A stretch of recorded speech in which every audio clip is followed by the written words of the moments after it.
De mémoire de céréalier, c'est du jamais vu.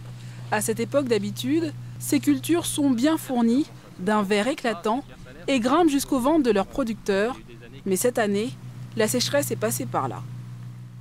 Les pieds tombent pratiquement dans les crevasses, tellement les crevasses sont importantes. Voilà. Pour un peu, vous voyez, je laisserai tomber. Voilà. Si je pose mon téléphone, j'aurais du mal à le retrouver. Ces 15 hectares de soja sont inexploitables et ne seront sûrement pas récoltés.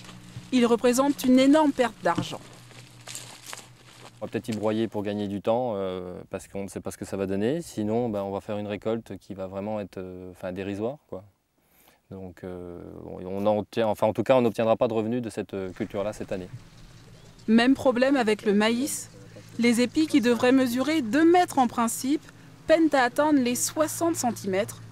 Sébastien Sordel a tout simplement décidé de donner ce terrain.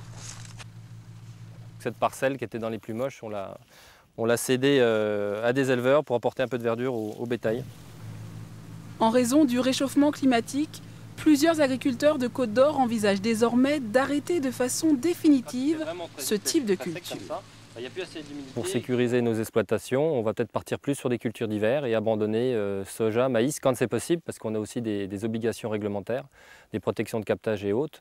Donc en tout cas, on va réduire au maximum tout ce qui est culture de printemps. L'an dernier, les recettes étaient déjà bien maigres.